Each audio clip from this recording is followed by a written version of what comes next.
Love track అని వాళ్ళు ఎప్పుడు చెప్పలేదు, మాకైతే హౌస్ లో చెప్పలేదు. అది నా ఇట్స్ యువర్ ఒపీనియన్, నేను దాన్ని కాదనలేను. చూశాను 4 వారాలప్పుడు వాళ్ళిద్దరు మధ్య బాండ్ లేదు, అప్పుడు ముందు ముగ్గురు వేరే వాళ్ళు. 5th వీక్ అప్పుడే వాళ్ళకి స్టార్ట్ అయింది అనుకుంటా, అప్పుడు నేను చూడలేదు.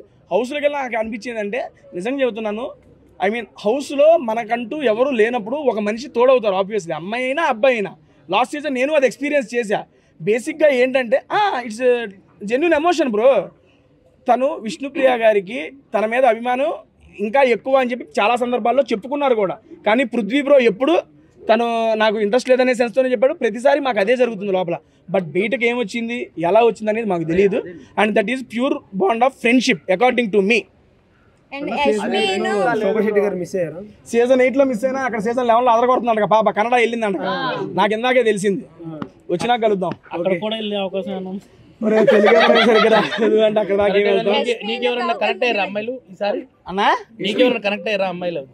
రోహిణి గారండి, రోహిణి గారు ఆట గురించి చెప్పాలి. కిరాక్ ఆడుతున్నారు, తోపు ఆడుతున్నారు, ఎర్రగా ఆడుతున్నారు. హౌస్లో లైవ్లో చూసాను ఆవిడ ఆటను. నేను ఓ అమ్మ ఏటర్ బాబు ఎట్ట ఆడుతున్నారు ఈవిడ అనుకున్నాను. అండ్ మళ్ళీ ఇంకోటి చెప్తున్నా, ఇంకొకసారి టాప్ 5 లో ఉంటే ఆమె కన్నా ఎక్కువ నేనే సంతోషిస్తా, అంత బాగా ఆడుతున్నారు. అవినాష్ అన్న ఈ లోపలికి వచ్చేటప్పుడు చెబుతున్నాక 2-3 నక్కలను పెట్టి వచ్చాడు లోపలికి.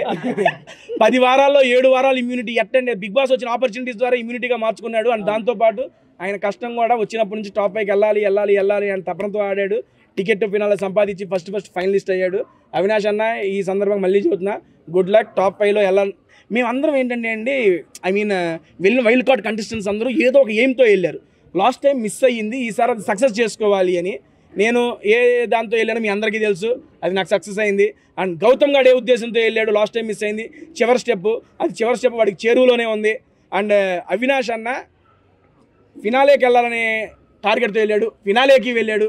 రోహిణి గారు ఒక్కసారి కూడా కెప్టెన్ కాల అవ్వాలి అన్నారు. ఆవిడ ధీటైన ఆటతో మెగా చీఫ్ అయ్యారు.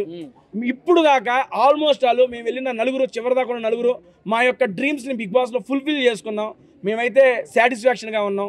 ఆ నెక్స్ట్ వచ్చే స్టెప్పులు seriously it is bonus and success అంతే. చెప్పన్నా, మామూలుగా మీరు లాస్ట్ సీజన్ వెళ్ళినప్పుడైనా లెటర్స్ ఏమైనా ఇవ్వకపోతే అవి తర్వాత మీకు తీసుకొచ్చేవడం కానీ అలా జరిగింది, లెటర్సే కానీ తినే వస్తువులు కానీ ఏదైనా. అవునండి. అలా ఇప్పుడు పేరెంట్స్ని తీసుకురావడం నాగార్జున గారు స్టేజ్ మీద అనౌన్స్మెంట్ చేసిన తర్వాత వస్తారని మాకు అందరూ తెలుసు. అది బయట ఎలా జరిగిందో నాకు తెలియదు, అక్కడ జరిగింది చెప్తా. బేసిక్గా లెటర్స్ ఇవ్వము అది ఇది అంటే బిగ్ బాస్ టాస్కుల పరంగా అయితే ఓకేనండి. డైరెక్ట్గా ఒక హోస్ట్ శనివారం ఎపిసోడ్ మొత్తం కన్ఫెషన్ రూమ్లో ప్లాన్ చేసి వర్స్ట్ ప్లేయర్ ఎవరో డిసైడ్ చేయండి అని చెప్పి అంత చేసిన తర్వాత ఆయన నోటెమ్మట రారు అని చెప్పిన తర్వాత ఒక్క నిమిషం నాకు అర్థం కాల. అదే చెబుతున్నా బ్రో, లెటర్ వేరు ఇక్కడ వచ్చిన ఇది వేరు. అండ్ దట్టు నేను ఏ ఎమోషన్తో వచ్చానో కూడా తెలుసు వాళ్ళకి. అండ్ వరస్ట్ ఇక్కడ ఇప్పుడు ఇద్దరు నిలబెట్టి లాస్ట్ టైం బడ్డీ స్టార్స్ జరిగింది. లెటర్ అన్నావు కాబట్టి చెప్తున్నా, నేను ఇద్దరు నుంచున్నాం. మా ఇద్దరులో ఎవరికో ఒకరికి ఏమండి ఓకే మనోడు ఇంకా చూస్తున్నా ఓకే క్వశ్చన్ అడిగాడు అని చెప్పి ఎవరు నేను లెటర్ టాస్క్ అది బిగ్ బాస్ పెట్టిన టాస్క్. లెటరు గేమ్ పరంగా ఒకరికి రాదు అని చెప్పినప్పుడు నాకు వచ్చింది, ఎవరికి రాలా. కానీ 2 వీక్స్ తర్వాత ఎవరికి వచ్చింది. ఇక్కడ సిచ్యువేషన్ ఏంటి, డైరెక్ట్గా ఒక పెట్టి ఏంటది కన్ఫెషన్ రూమ్లో వర్స్ట్ ప్లేయర్ అని చెప్పి హౌస్ మేట్స్ అందరూ మెజారిటీ డిసైడ్ చేసిన తర్వాత వచ్చిన నాగ్ సార్ నోటెమ్మట వచ్చిన మాట. అలాంటప్పుడు అండ్ దట్టు ఈ సీజన్లో ట్విస్ట్ అండ్ టర్న్స్ అంటున్నారు, ఎడిపోయి ఎడి తిరిగిద్ది ఎవరికి తెలుసు, అంత ఇది లేదు. 1 రోజు 2 రోజు చెప్పంగానే నాకు మైండ్ పోయింది. 1 రోజు 2 రోజు వస్తారేమో అని నిజంగా చిన్న ఆశ ఉంది. మనిషి అనేవాడు ఆశ ఉంటుంది కదా. ఎప్పుడైతే అందరు పేరెంట్స్ అయిపోయారు, మెగా చీఫ్ అయిపోయింది, ఇక లైట్లు ఆపేసి పడుకోమన్నాడు పెద్ద అయినా, ఇక రేపు నాగ్ సార్ వచ్చేస్తారు ఇంక అయిపోయింది అనే టైంలో ఆ రకంగా రాగానే అది వీక్ అంతా నేను క్యారీ చేయలేకపోయాను సీరియస్లీ. ఎందుకంటే మనం ఒకటి కావాలని గట్టిగా సంకల్పించి కూర్చున్నాం అనుకోండి, అది చేజేదా వచ్చింది నోట్లోకి పోయేటప్పుడు కింద పడిపోతుందంటే ఎంత బాధ ఉంటుంది చెప్పండి. అరే నీకు నోట్లోకి వెళ్ళిద్దిరా అని చెబుతారు, వెళ్ళాలి కదా, వెళ్ళిన తర్వాతే కదా సాటిస్ఫాక్షన్. వెళ్ళేదాకా ఆ భయం ఉంటుంది, అదే భయం ఉంది, ఆ భయమే కంటిన్యూ అయింది. అండ్ దాని తర్వాత ఆ భయం పోయింది, ధైర్యం వచ్చింది, హ్యాపీనెస్ మిగిలింది. తేజ గారు బిగ్ బాస్ ఫస్ట్ టైం వెళ్ళినప్పుడు బాగుందా, సెకండ్ టైం వెళ్ళినప్పుడు బాగుందా, టాస్క్లు కానీ రెండిట్లో ఏది బాగుంది?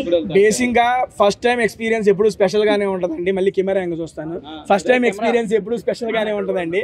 అండ్ కాకపోతే సెకండ్ టైం అనేది నాకు చాలా మెమరీస్ని ఇచ్చింది, చాలా మెమరబుల్గా గడిచింది. అండ్ ఎందుకంటే వచ్చిన ప్రతి ఒక్కళ్ళు అన్న టాస్కులు భలే ఆడేవన్నా అంటే ఎవరు నేనా, అన్న పాయింట్లు భలే పెట్టామంటే ఎవరు నేనా, అన్న అది ఇది అని చెబుతుంటే నాకు భలే అనిపించింది. ఎందుకంటే ఇన్ని పొగడతలు నాకు ఎప్పుడు రాలేదండి బాబు.